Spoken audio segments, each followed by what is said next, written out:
We don't actually have any details yet. No weight, how many rounds, the minute of the round. Do you have those details yet? Do you know what's going on? Rounds, baby. Rounds, you're taking it to the big boy rounds now. Come on, man. Big boys, big boys. I'm telling you, it's not going to be a draw. So how many rounds, Kenny? How many rounds is it going? As I'm feeling. Is the ideal scenario here Gib winning and then you finally getting Gib? Yes, that is the ideal preference, but any of them can get the smoke, I'll be honest. If that Kingpin final would have happened, how would have that fight have played out? Would have smoked him, absolutely smoked him, and that's why Leon didn't want Kingpin final to happen on Misfits.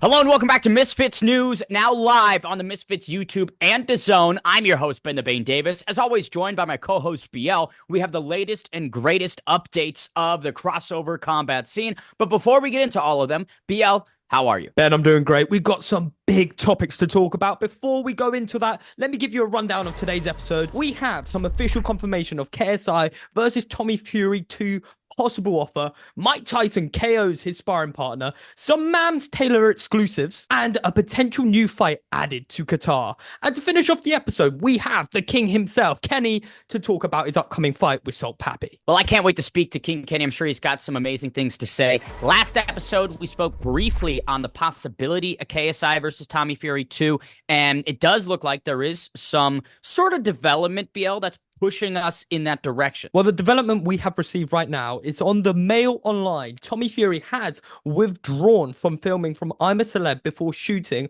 after reports state that he received a lucrative offer to rematch KSI. I think it's interesting. I think it is quite interesting. Again, we spoke. If Jake Paul or KSI were able to beat Tommy Fury, that'd be a massive feather in the cap, and I think would edge the king of crossover combat just slightly to whoever gets their hand raised against him. But I don't know. I mean, what is Tommy Fury's motivation for this? Why would Tommy Fury entertain or do this? I guess if the money is right, sure. But again, you're withdrawing from reality show obligations and, again, putting yourself back in fight camp. I just don't know why Tommy would do this. He already beat both guys. I think the key word there is lucrative offer. So it means how much money are they offering him? And if he feels like he won that first fight comfortably, which a lot of people would disagree with, but if he felt in his heart, he felt comfortably, he sees a massive paycheck, he goes, well, I'm just going to do it again.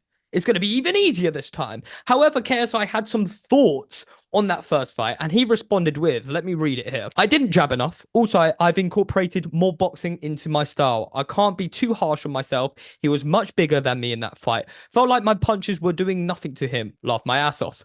I'm just a lot better than I was back then anyway. So that's KSI's response to what's currently going on. No, I like that from KSI, and I agree. I think if he added the jab and the lead hand work a bit more, it could have turned the fight in a different direction. I do love that he says, can't be too harsh on myself, because you can never. You made the walk. You fought your heart out and tried your best, and that version of you in that moment in time did what he could. So why be harsh on yourself? I disagree almost with what he says about his punches not doing anything to him. I thought there were a couple good cracks from KSI and Tommy Fury that if he could replicate those exchanges more, could steal more rounds or even find himself in a finishing position. So I think the power that KSI has was problematic, but Tommy Fury found, ways to nullify and extinguish it very quickly. So if there is more boxing in this version of KSI in 2025, who knows? Maybe that's going to be the answer, BL. Well, you mentioned the power there. KSI is looking to add more power as he's putting on more weight. And this has been established by him and his coaches. This seems to be the game plan. They've made it very obvious that they don't want it to go to the judges. They want a knockout victory, which I guess if you're putting on more weight makes sense. I don't know. When I look at this fight with Tommy Fury, it was very close. However, I don't feel like we saw the best rendition of KSI. Now, I tell you that because I didn't see as much variation as I saw when we saw the Joe Fournier version, when we saw the one against Tommy as well, that being FaZe Temper. And whether that was because of Tommy Fury's style or the pressure, or maybe a good punch landed on KSI, I don't know. However, putting on more weight, is that the answer? I guess we'll find out. I think it's going to be really interesting how KSI goes into this fight now having already fought Tommy Fury. Agreed. Well, talking about knockouts, let's get into the news regarding the king of KOs, Mike Mike Tyson made some headlines after knocking down his opponent in sparring. BL, the internet is losing their minds about this clip. It's on quick hands. It is a lot quicker than I anticipated Mike to be at this age. And it's a nice variation combat. I mean, he still has it. I mean, the boxing IQ hasn't gone anywhere. That hasn't diminished at all with his age. I mean, he goes to the head there, goes with the right hand to the body, which opens up the guard to the top, and he lands a beautiful hook to the temple. And his sparring partner is of quite bigger size as well, I will say. I think it's interesting. Good timing from Mike. Again, he's getting a little bit square right here. He's going into the pocket. Look at how he folds back. Like, that is a very, very heavy punch that Mike put a lot into. I mean, it's a great combination. As I say, the Mike Tyson boxing IQ has not gone anywhere. That I cannot take away. And it looks like he still carries a lot of power, which is another point I want to bring up to you, Ben. His coach claimed this is the strongest he's ever seen Mike Tyson in all the years of him training him, and he's been training him since a very young age. So I find that interesting. Is he trying to sell the fight there, or is he telling the truth? I'm not sure. I'll give you the answer. He is trying to sell the fight, trying to promote it, find intangible angles to make people believe that Mike Tyson can get this done. Rest assured, this is not the strongest Mike Tyson has ever been. It is nearly impossible for a 58-year-old version of this guy who has not really been working out, not really been training, not really, he hasn't competed in a pro boxing match in 20 years, right? So for anyone to say this is the best version of Mike that they've seen is completely lying and should be ashamed that they're on the record saying that. I don't doubt that Mike's in good shape for his age. I don't doubt that he's taking this seriously, but I'm sorry, but if the guy is having a stomach ulcer flare up just several months ago and needs to move the date back by a quarter of the year, there's just no way this is the best shape he's been in. So I think it's stupid. I think with this clip, it's, again, a really nice shot. Good work by Mike. But like most of Mike Tyson's promo, it's edited clips. It's quick cuts. It's not like an extended sequence. And I think that's because there isn't much from Mike in long form. I think you're going to have, and this is how the fight's going to play out. Going to get bursts from him, maybe. And then really quickly it's going to fade. And you're going to go, well, this is exactly why this shouldn't have been booked. Well, let me be devil's advocate there for a second. When he does have those bursts, he could possibly land a big shot on Jake Paul. And I do think that front forward pressure may cause Jake Paul issues, as we've seen in the past. When someone applies those combination punches, Jake Paul does seem to go backwards, and he doesn't like it when someone does that. So I do believe there will be moments in the fight, potentially, where Mike Tyson has the upper hand. However, as the fight goes on and Mike Tyson's stamina and his strength diminishes, I do believe that's when Jake Paul lands that big shot, which we've seen so many times, the overhand right where he ducks down. It will land clean on Mike Tyson's chin, and I believe that's when the fight finishes. Yeah, I mean, you could put a monkey in front of a typewriter, and due to multiverse theory and law of probability, the monkey could type out Shakespeare's entire, library of work just due to the randomness of it all, right? That's what we're suggesting here, is there is a world in which Mike Tyson could have moments early, but it is just this big hypothetical that I don't think is even worth entertaining. Just because the monkey could do that 1 out of 11 billion times, is it something that's worthwhile to put stock in or bet on? Absolutely not. So again, I'm just maintaining my perspective here on this circus show of a fight. Yeah, is what it is. Well, let's head back to Misfits, and Mams Taylor has given us some exciting exclusives, starting off with Bobby Lashley making his debut against none other than Dave Batista. Ben, what an insane matchup that possibly could be if they're able to pull it off. Yeah, no, I mean, Lashley versus Batista is something that the wrestling fans from back in the day would celebrate over, and I think boxing fans would go, wow, that is absolutely worth tuning into.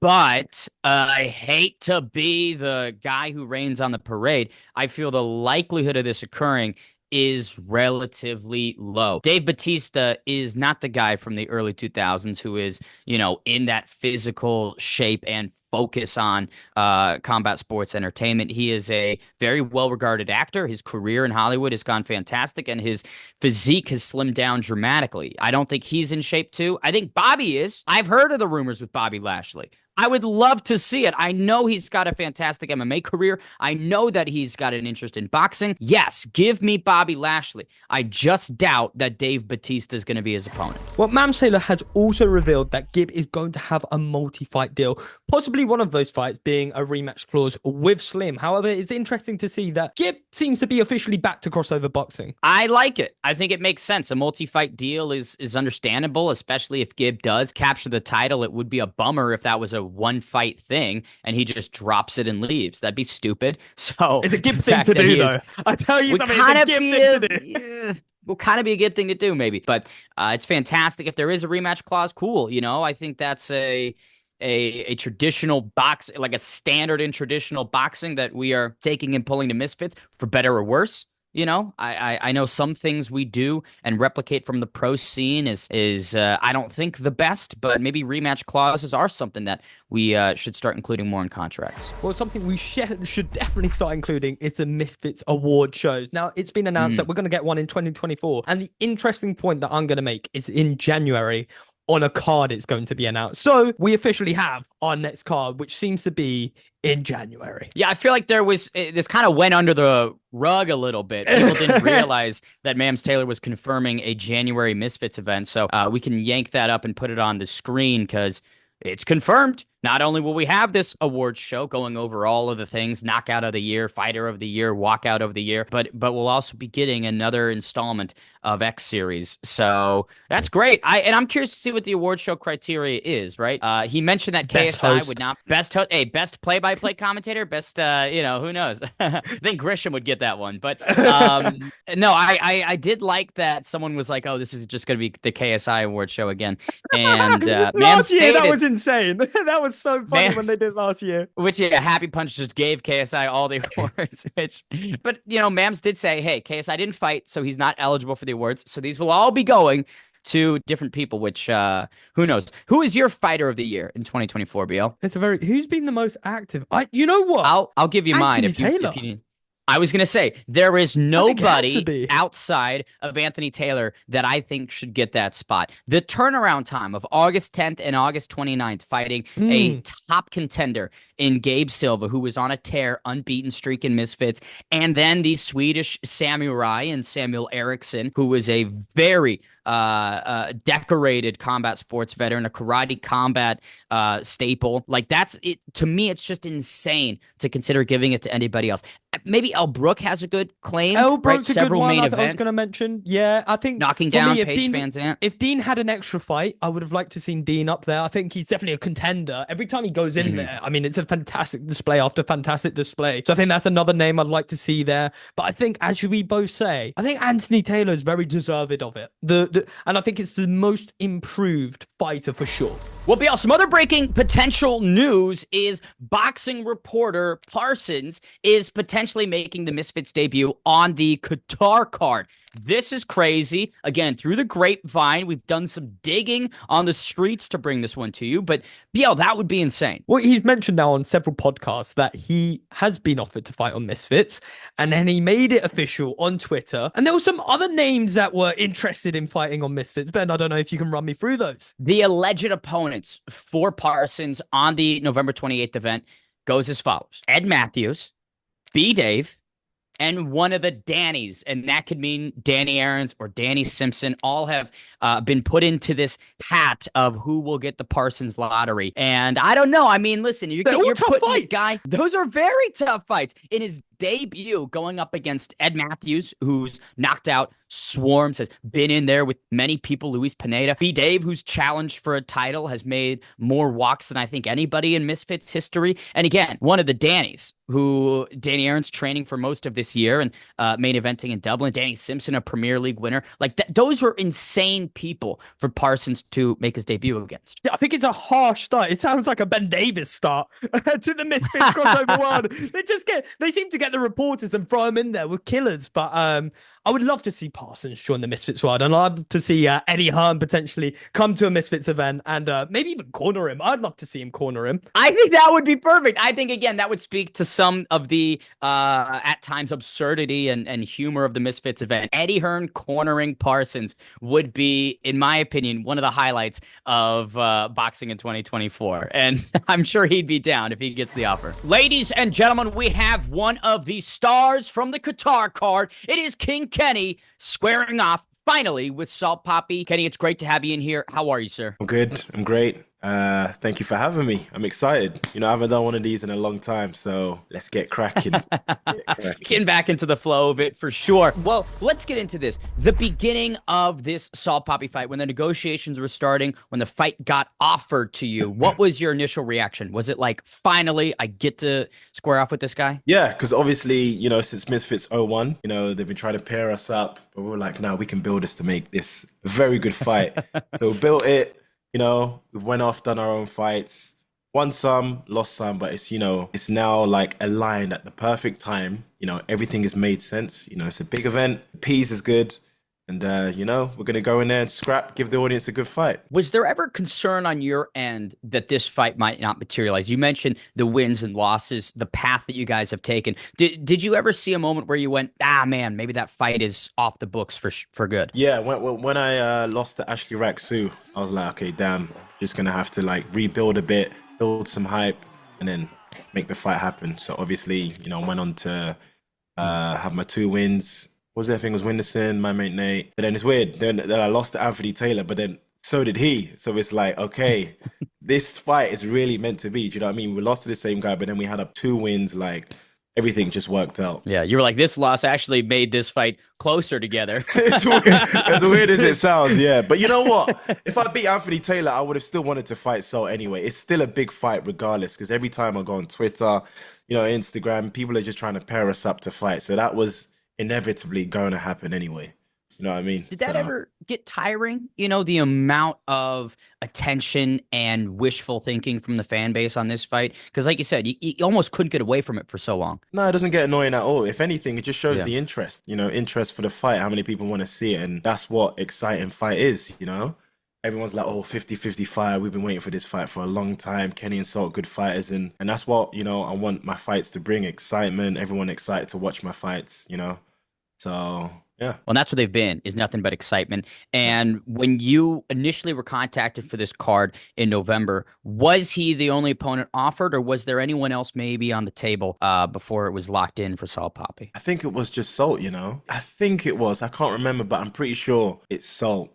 Yeah. The stars finally aligned. Yeah. It just aligned, didn't it? There was really no one, obviously, Slim and Gibb, they're fighting. Yeah, that was it. It was just Salt. It just the only fight at the moment that made sense, to be honest, and I'm all for it. Well, I'm happy to hear the fight's finally happening. But although we may be aware of that fight happening, we don't actually have any details yet. No weight, how many rounds, the minute of the rounds. Do you have those details yet? Do you know what's going on, Kenny? 6 rounds, baby.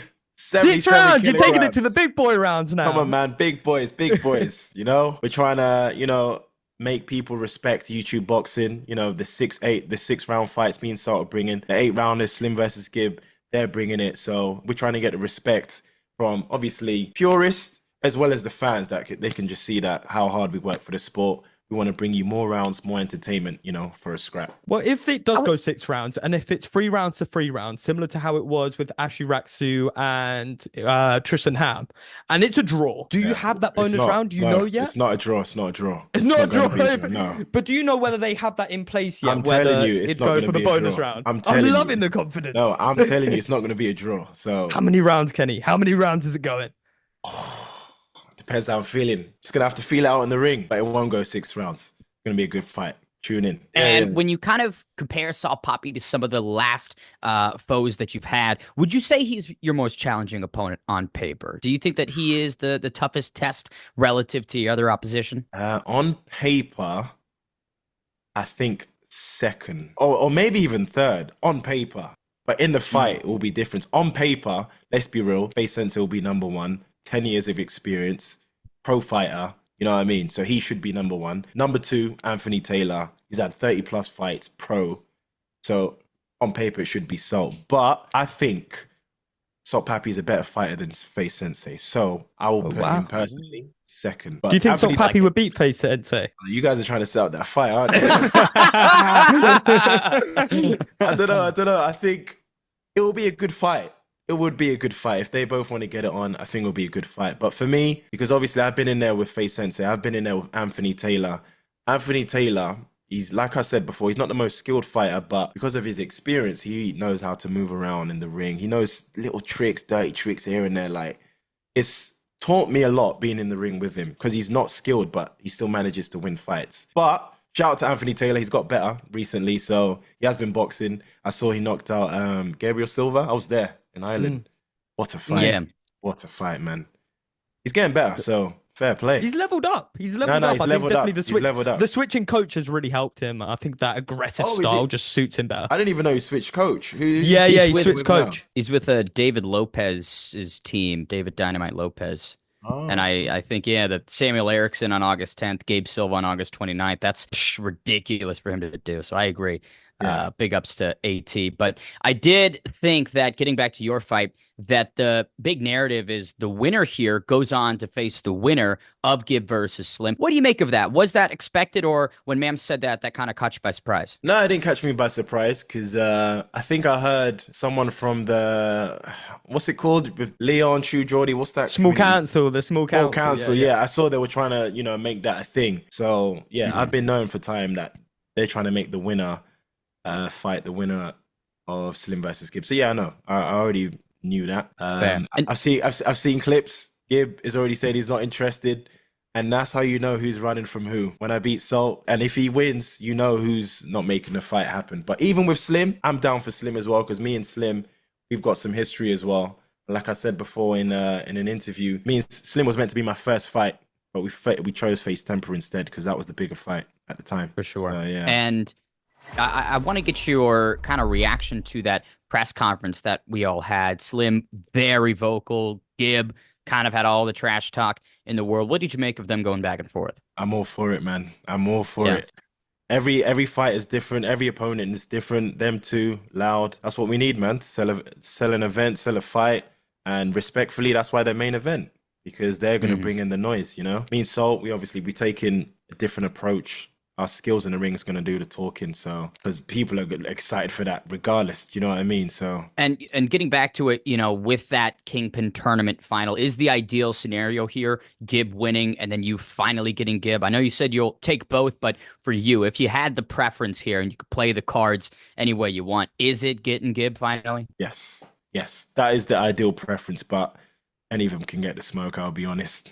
Well, Ben, you mentioned there the Kingpin final. Now, Kenny, if that Kingpin final would have happened, how would have that fight have played out? Would have smoked him, absolutely smoked him. And that's why Leon didn't want the Kingpin final to happen on Misfits. And instead of Gib, I fought Anthony Taylor. So, yeah. Well, in that Gib versus Slim fight, obviously the main event in Qatar, who do you actually have in that fight? Who do you predict to win it? Oh, everyone keeps asking me this. It's very hard because Slim... Obviously, Slim versus Gib, styles are a bit different. Gib, cardio king. That's why he's asked for 8 rounds. So that's his favor. That's in his advantage. Slim, brawler. He can knock you out with a punch if you're not, switched on. Slim in 4 rounds or Gib, distant points. I don't know, man. That's a very, very hard 50-50 fight. I don't know. Me, myself, I'm excited to watch it. It's going to be a very good fight. Very good fight. That's how we feel. Fans are kind of winning at the end of the day.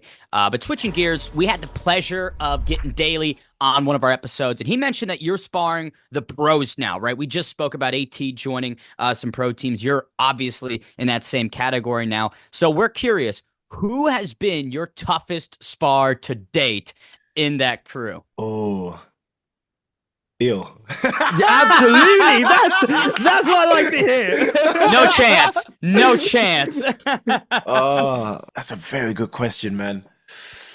Toughest spar. It would definitely be Martin Foru is an absolute demon. He was meant to fight Idris, but then he got injured. Him, I heard. No.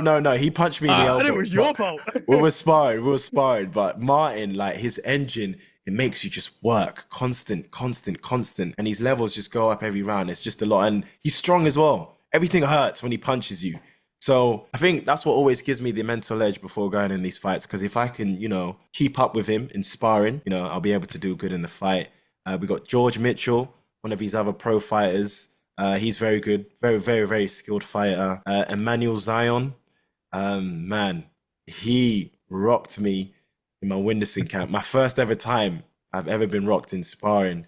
First and last time, but yeah, just sparring these guys elevated my game massively. It's because me being in the ring with them, I just learned a lot of tips and tricks from them because they're so good. All of them. And chess boxer. Chess boxer is really good. Chess boxer, hit him. No, I can't. I spar a lot of guys, man. But they're just really good. I prefer sparring good guys because I learn from them. A little birdie told me a while ago that you may have sparred Swarmz. Am I wrong by saying that? Swarmz? Swarmz. I heard a while ago. This was talking. I wasn't even with Misfits at that point, and he said he sparred you a little while ago. Is that true? Swarmz said he sparred Swarmz said me. he sparred you. Yeah. I literally just remember when we were talking about sparring. Clickbait title is that?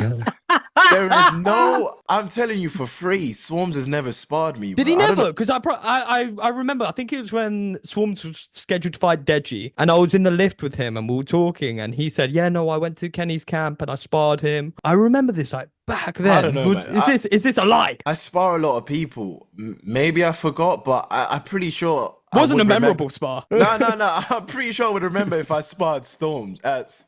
Swarmz. Sorry. I don't know. I don't think I did. I don't know why he said that. Does he want to spar? Swarmz, we can spar if you want. If that's a indirect call out, I don't know. And I want to reference your last fight real quick when Adam Brooks in the build-up said that the pros were going light on you. What was your reaction to that? Bro, this guy. In my head, I laughed a lot in my head. Obviously, I didn't show it, but I was like, this guy. That's how I knew I already won the fight. I'm like, if you can't handle pros going hard on you, bro, we're not in the same level. That is the honest truth, what I had in my head. So I was just like, yeah, whatever, you'll see. As you saw on fight night, my level showed. Yeah, the pros that I spar, they're good, and it's not easy, man. It's hard sparring. Do you know what I mean? Obviously, we don't do it all the time, but when I do spar them and they go all out, it's hard. When you're having to think, when you have to move, you have to go forward or work on my defense. It's really good work. Really good work. I just want to switch gears slightly. And obviously, another man that's going to be fighting in Qatar that's in your camp is Deji. Currently, no opponent, but I want to know, is he training? Is he in the gym? Has camp started for him? Yes, camp has started for him. We don't train at the same times, though. Oh, really? No, because he trains at Don Charles' gym. You know Don Charles? He trains Daniel Dubois. Oh, okay. Yeah. So that his trainer, Daniel Dubois' trainer. So they train at a separate gym. I train somewhere closer to my crib. So daily has to move between two gyms. So it's a bit long for him. Obviously, as you can tell, he's a good coach that's willing to, travel back and forth. So absolutely. And what was your reaction when Joey Essex actually pulled out of the fight? I remember sort of you mentioning it in an interview and it got bleeped out. What's your thoughts now? Finally, we can speak about it. Yeah. You know what? Deji said a good thing that I think is true. I understand why he's pulled out. Obviously, he's never fought before.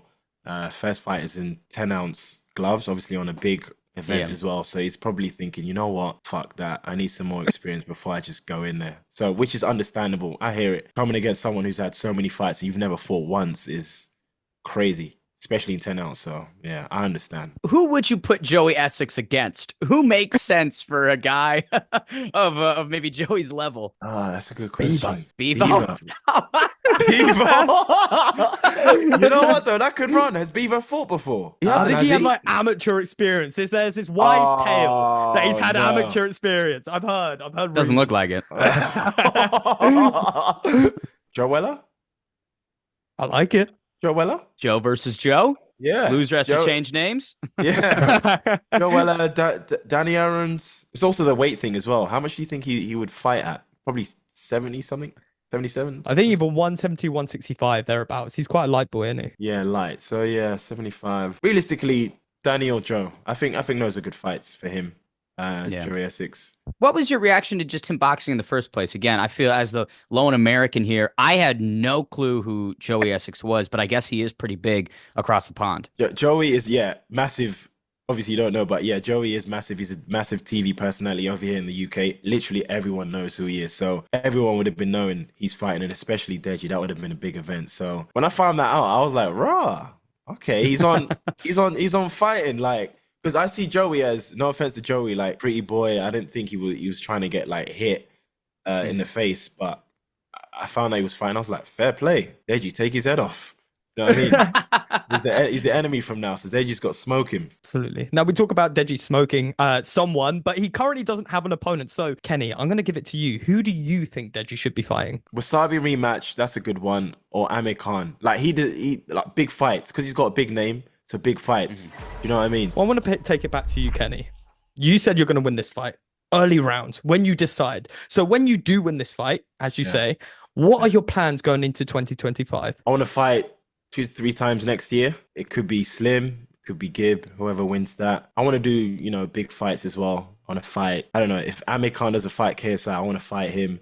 Or, you know, Bugsy Malone, I think that would be a good fight. I see Bugsy's training as well. I'd love to fight him. We've sparred before. It was a great spar, so it'll be interesting. Oh, really? What happened in that spar? No comment. We don't talk about spars. We don't talk about spar wars. Moving forward, obviously because of the platform I have, I would love to like, you know, just do big fights, exciting fights. If Slim or Gib doesn't fight me, I can't control that. I just have to move on to find the next man that wants to fight, you know? We don't talk about spars unless it's your elbow damaging somebody, and then we have to, then we have to get into it. No, Martin still blames me to this day for that. I'm like, bro, it wasn't my fault that he punched me in the elbow.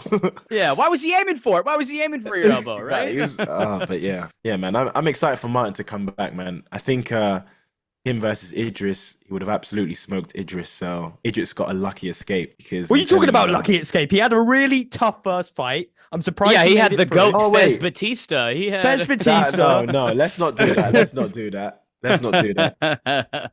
No, we love Fez, man. But yeah, him and Martin, I think, makes so much sense, especially considering, you know, you have the pro belt on Misfits. You got to defend it, Idris, in 2025. But Kenny, last thing we have for you, tell us a little bit about Champions Speakers Agency and how many bookings you get a week. What in the hell is that? What is that? Ben did a bit of research and he found something. He did some digging. It's a speaking agency where it says we can book you to come do an event, and Kenny doesn't even know about it. How much? Wait! Can you share your screen? I need to see this. I'm gonna put this in the chat, but I'm also let me share my screen as well. And you found out something Kenny didn't even know, Ben.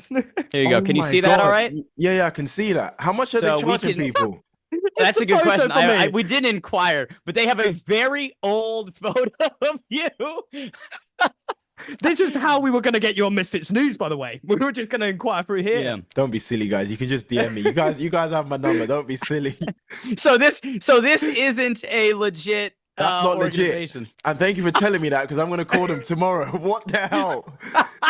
That is insane. Oh my God. I need to get rid of that. I love it. Well, what a shame. So nobody can book you for any speaking events. Yeah, no, you can't. Guys, if you see that, it's fake. It's not real. Well, Kenny, to end off the episode, I want you to do one last thing, is to look down at the camera and give your final words to Salt Papi going into Qatar. Well, I'll keep it short and sweet. You know, November 28th is around the corner. I'm training hard, working hard. I'll be more than ready. And yeah, I'm going to have fun in that ring. And Salt Papi, I'll see you soon. What an episode of Misfits News, both on YouTube and now on DAZN, always bringing you the latest and greatest updates in crossover combat sports. As always, I've been your host, Ben the Bane Davis, joined by my co-host, BL, and we will see you guys in the next episode.